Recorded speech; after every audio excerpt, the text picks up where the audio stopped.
There's a crisis happening inside one of Canada's big pension plans, CAAT. This is a story about a clash at a large pension fund and some questionable decisions made by the CEO and its board that have spiraled into what I think is a full-blown crisis over governance at the plan. It comes from a large $1.6 million vacation payout that the CEO received. It comes from a personal relationship that he was having with another employee at the plan and how that came out and was disclosed to everybody at the company. And it raises some very serious questions, both about how this plan was being run and overseen. It manages $23 billion for working and retired pensioners, and also just for the sector, for how pension funds of this size, and Canada has some very big ones, are governed and run. Today, I'm talking to James Bradshaw, the Globe's institutional investing reporter. He's been covering the ins and outs of this leadership turmoil. I'm Cheryl Sutherland, and this is The Decibel from the Globe and Mail. Hi, James. Thanks so much for being here today. Hey, Cheryl. Delighted to join you. So, James, let's start with the basics of CAAT itself. What is this pension plan, and how big is it? So CAAT is pretty big.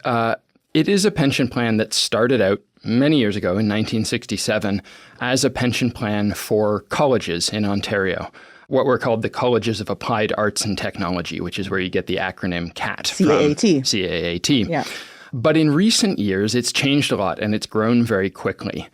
What started out as being for colleges and their employees changed when the plan made a very deliberate strategy to start reaching out to a wide range of employers in a number of different sectors and bringing on new employers into the plan, broadening the membership out. And it went from what was a comparatively smaller plan to one that now has more than 800 employers, more than 125,000 pensioners working and retired. And one of those is the Globe and Mail. Yeah. A couple of years ago, we also joined in and merged our pension plan in there. So we're a participating employer in CAAT. So it has become, it's not the biggest in Canada, but it's one of them now. Canada has an unusually large number of unusually large pension funds. The 8 biggest ones manage more than $2 trillion collectively. CAAT is 11th on the list, but it's still very large. It manages, as I said, $23 billion at the last filing, and it's still growing rapidly. So it's a very significant plan. So let's get into this crisis that's happening at CAAT. So it's now embroiled in this leadership crisis. Where does the story start, James? So the story starts in the sense that it became public in late January. And that's when CAAT announced internally, they didn't announce it publicly, that 3 of the top most senior executives at the plan were leaving. And this was an abrupt announcement. This was not something that had been telegraphed in advance. The 3 people who left were the chief investment officer, the chief financial officer, and the chief pension officer. So outside of the CEO, about the 3 most important people you can have at a plan like this. And the internal note said they were leaving on good terms, but didn't give a lot of details. And as you can imagine, we got pretty curious. So we started reporting on it. And what we found was, in fact, what had happened was those 3 executives had gone to the board of trustees at CAAT and had raised a number of concerns about things that had happened and about the way the plan was being governed that they thought needed to be investigated, needed to be looked into. And that set up a bit of a clash, a bit of a standoff, because the board looked at them and decided initially to stand by the CEO, whose name is Derek Dobson. And that put the 3 executives who had raised these concerns and who had expressed that they had lost a certain amount of faith in the leadership of the plan under this CEO in a very awkward position that ultimately became untenable. So they left all at once. And it was then up to the plan to try and stabilize things. Okay, so let's talk through these concerns that these executives raised with the board. Let's start with this big payout the CEO received. Tell me about that. So this is about a payment that the then CEO, Derek Dobson, received late last year. It was ostensibly what you would call a vacation payout. It was to compensate him for unused vacation time that he had accrued in his job. but it was very large. It was $1.6 million. Wow. We don't know exactly what the CEO of CAAT or its other senior executives were paid. They're one of the few large pension plans in Canada that doesn't disclose that. But you can safely assume his salary was in the millions of dollars. This was a big chunk of that, and it was a very large amount. And there were a couple of things that made it look odd. One of those was that CAAT has a policy internally for employees about how much vacation time they can carry over and how much time they can ask to be paid out for. And basically that policy said they can only carry over vacation until the end of the year after they earned it. And they can only ask to be paid out up to 5 days of vacation. So there was first a question of, was this policy even applied to the CEO? And if so, how does that work? The other thing was staff knew in the normal course of things that he did take vacations. He took what seemed like a normal amount of vacation for a person in his job. And part of the reason we know that is because when he was going to be away, there would be emails sent to staff saying the CEO is going to be away from these dates. Here's what to do if you need something in the meantime. And so there was this question of, we have a policy that says you can't carry out over a lot of vacation. He seems to be taking vacation. How is he getting paid this huge sum? Yeah, and also just to point out, James, that it's unusual for a CEO to be paid out on vacation, right? Because CEOs is a very difficult job, but that's not something you usually hear about. Yeah, it's an intensely difficult job, but this is why CEOs get paid the big bucks. This is why they're making millions of dollars a year, is that they don't typically say, I didn't get every last vacation day because I was working so hard, or I worked a lot of nights and weekends, so you need to pay me back for that. This isn't usually how those jobs work. And so you can imagine why it raised a lot of eyebrows internally. We also learned through our reporting that this wasn't the first vacation payout the CEO had received. There were at least 2 others previously, each of them worth hundreds of thousands of dollars. So this wasn't a one-off. It seems to have been something of a pattern. And also, wasn't he on vacation when the story broke?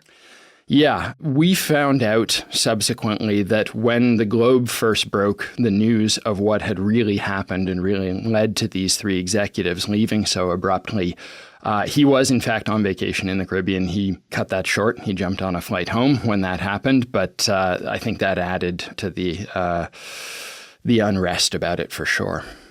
I'm curious to understand how something like this could happen, James, because as you mentioned, there's this policy at CAAT where you can only carry over 5 days of vacation and only for 1 year, right? So how could this happen? So the only real clue we have is that CAAT has said in a statement that he had a contract that governed his compensation and his benefits. So maybe there's a clue there that they felt that this policy for employees somehow didn't apply to him and the contract he had with CAAT. CAAT did make it clear that that $1.6 million payment he received was for multiple years. It was for vacation time that he had not been able to use over a multi-year period. But again, that still raises questions. He's still the CEO. He's still setting an example for the organization. And that's still plan members' money that he's being paid for the time off he says he didn't take. So the other concern these executives brought up was a relationship the CEO was having. What should we know about that? So this goes back a little farther. Mr. Dobson, the CEO at the time, had started having a relationship with another employee at CAAT more than a year ago. And he did disclose that to CAAT's board, which is what he's supposed to do under their company policies. He disclosed that in November of 2024. The board looked at it. They decided to allow it to continue, and they put in a series of guardrails, effectively, that they said would help manage any perceived or real conflicts of interest. And that was things like he didn't have any say over the other employees' performance reviews, over their, hiring or promotion or compensation decisions, that the employee wouldn't report directly to him, and there'd be multiple layers of reporting between him and that employee. And according to CAAT, this was in full compliance with company policy. That didn't sit very well internally. I was going to ask, so he disclosed it to the board, but what about the rest of CAAT employees? It was only quite a bit later that he disclosed it to the rest of the employees at CAAT. That was done at a sort of company town hall, basically. And from the sources we've spoken to and the reporting we've done, the tone of it was very much that if this came up, it was nobody's business. and everybody could do the organization a favor by reminding people of that. And again, I think that created a lot of unease because when it was disclosed to employees, the identity of the employee was not disclosed. So you can imagine people looking around the workplace saying, is it my boss? Is it someone who reports to me?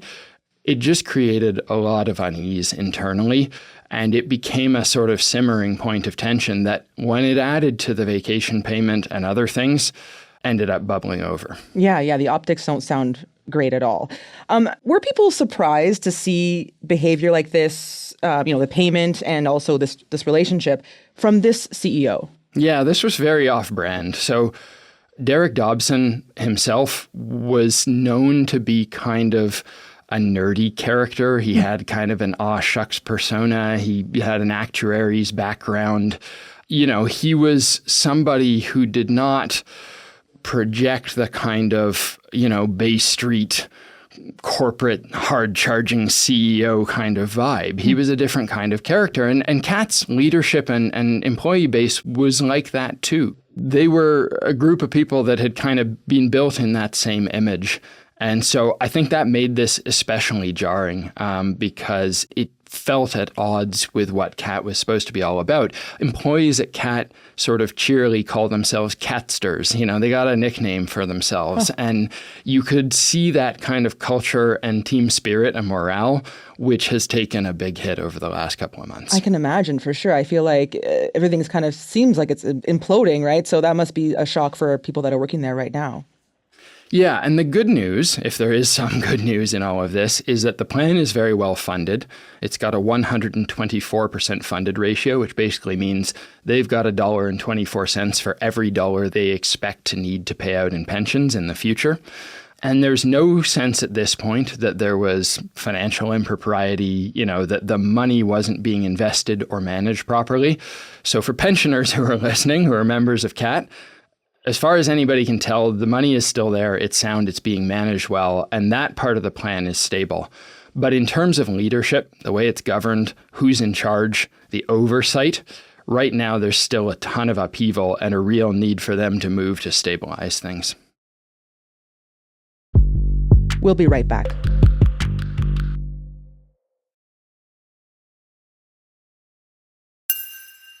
You mentioned this clash between, the CEO and these executives that left. What's the relationship like between these execs and the CEO? Were they trying to get rid of the CEO? There are different rationalizations for how we got here and what has happened.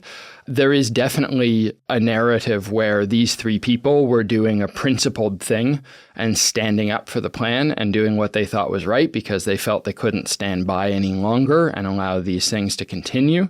There are people who looked at this as, something of an attempted coup, that people in the leadership did not want the CEO to be the CEO anymore. And we're trying to find a way to bring that to a head. I should say those three executives have not spoken publicly. We've tried to reach them a number of times. They have not responded. So we don't have a direct account from them yet. Okay. What about the CEO, Derek Dobson? Have we heard from him at all? What's he said about all of this? We have not heard from him. He has not spoken out. What happened was, as I said, initially the board stood by him. By early February, when we were reporting details of what had happened, the board was saying in statements sent to the Globe that they continued to have confidence in him as CEO and as the leader of the plan. In fairly short order, that changed. The board of CAAT decided, came to a realization maybe that they weren't going to be able to move forward without significant change, and Mr. Dobson was placed on administrative leave. CAAT has put an acting CEO in place named Kevin Fahey. He's a real veteran of CAAT. He's been there about 16 years, but he's also been thrown into a very tough spot here.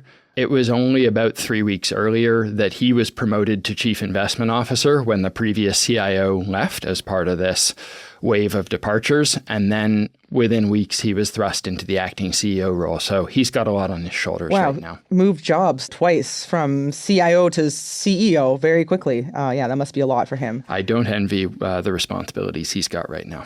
For Derek Dobson, you mentioned he's on administrative leave. What does that mean exactly? Is he getting paid? Do we know anything about that? They haven't released details of it, but the fact that they've put an acting CEO in would raise questions about whether he's expected to come back at this point.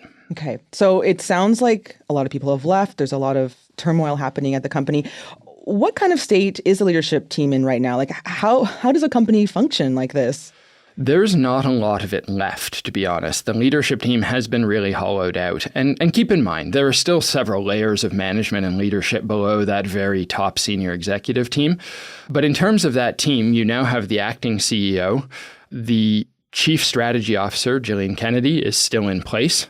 But the rest of the team that existed in mid-January is gone. There was a new executive put in place when the three other executives left, named Scott Blakey. We understand that Mr. Blakey has now resigned as well. He's been removed from the company website, and I heard over the weekend from sources that he did in fact resign. So there are a lot of gaps on this executive team that need to be filled, and that's just the executive team. There's also been turnover in the board's leadership. Not long after this all came to light, the union that appointed the board chair suspended him, and then ultimately a few days later formally removed him from the board. And then when CAAT's board met and made the decision that they needed to have bigger change and put the CEO on administrative leave, the vice chair of the board also resigned. So they need to find a way to stabilize this soon so that the business plan and the operations that manage this money for members can move forward. Why is it so important to have steady leadership at a pension plan? Pension plans are so much about trust. You have to believe as a member of them that this money you're paying in is going to be there and that you're going to get paid and it's going to last through the rest of your lifetime. The whole promise of a pension plan is that security. And when you're dealing with billions of dollars, you're planning decades into the future. Stability and trust are really paramount, and you want to know not only that the plan is being run well by its management and its senior leadership, you also want to know that there is oversight of that from a board, from independent people who can step back when something isn't right and say, this can't be, and step in and make sure that it gets dealt with swiftly so that it doesn't spiral into a situation like this, so you don't get this kind of instability, upheaval, uncertainty that really puts people on edge. And that is why the broader sector of pension plans is looking at this as well and saying, A, this doesn't reflect well on us, even if we haven't done anything wrong. And B, we better have a close look at our policies, procedures, oversight, governance, make sure we're doing everything absolutely the right way and everything's as tight as it can be so that we don't have a repeat of this. And hopefully that is something good that comes out of this very difficult situation. Mm-hmm. There are a few investigations going on here as well. Can you tell me about those? Yeah, so CAAT itself decided to do a governance review, and in December, they hired a sort of external expert. We haven't seen the results of that. They were expecting to have it completed in February, and that was going to go to the board with some recommendations for what could be done better or differently. As you can imagine, the regulator in Ontario that oversees pension plans, which is the Financial Services Regulatory Authority of Ontario, has taken quite an interest in this. Our reporting indicates that they are now examining what has happened at CAAT. And even one of the unions that is really prominent amongst the membership of CAAT, which is OPSEU, the Ontario Public Service Employees Union, they have also said they're investigating what happened because they play a huge role in this. They represent a lot of the employees at Ontario colleges who make up a large part of the membership of this plan. And they also get to appoint some of the board members, including in some years the board chair. So they have a huge role to play, and they've also been taking a hard look at this. Mm-hmm. And just so we're clear, though, that there's no evidence of any illegal activity, right? We've not seen any evidence of illegal activity of even really sort of outright misconduct. What we have seen is potential failures of oversight and governance processes. And when that happens, what it does is it forces everybody to ask the question of, if those things are slipping through the cracks and are not being properly overseen, what else is not being overseen properly? And that's where that real crisis comes from, because it starts to erode the trust that people have in the plan. And that's why they need to turn this around as quickly as possible. Mm-hmm. Well, as you mentioned, though, that the pension itself is still well funded, and so there aren't concerns about members being paid out. But do we have a sense of what the situation may be costing CAAT members? We don't know. It's one of the questions I would love to answer at some point. But it's safe to assume that the price tag is not negligible. We've seen multiple executives, not just those three, a couple of others depart without a lot of explanation. And it is typical in those situations for those executives to receive a severance package, a payout of some kind. And these were highly paid executives. So you could imagine that severance could be not inconsiderable. You've also got CAAT commissioning this governance review and hiring outside experts to do that. They're going to submit a bill. Anytime you have this kind of upheaval, there are going to be lawyers involved. They're going to submit their hourly rate. So we are in a situation where it's not hard to imagine that this has cost CAAT millions of dollars at this point. And to be clear, in a $23 billion fund, again, that's not going to jeopardize their ability to pay pensions. But there's a price to it. Mm-hmm. Just lastly, James, what does this scandal mean for the future of CAAT's success? In the near term, I think it puts at risk that expansion plan that I mentioned earlier, that push, that drive to continue bringing on new employers, new members, because you have to think that anybody who was considering joining the plan or on the cusp of joining the plan wants to ask a few questions before they sign on the dotted line now. I think one of the dangers is that if they don't get the leadership situation sorted, if they can't show credibility in the leadership of the plan and the board of the plan, then there is a risk of losing talent. There is a risk that good people who work there, who are doing this work for plan members, will say, I'm not sure this is where I want to be, and we'll look at other opportunities elsewhere. It's a competitive sector. There's a lot of, competition for talent. So I think that would be one of the other near-term risks. James, thanks so much for coming on. It's been a real pleasure being here. Thanks. That was James Bradshaw, the Globe's institutional investing reporter. That's it for today. I'm Cheryl Sutherland. Bianca Thompson joins us from the Canadian Journalism Foundation's Black Fellowship Program and is our associate producer. Our producers are Madeline White, Rachel Levy-McLaughlin, and Michal Stein. Our editor is David Crosby. Adrian Chung is our senior producer, and Angela Pacenza is our executive editor. Thanks so much for listening.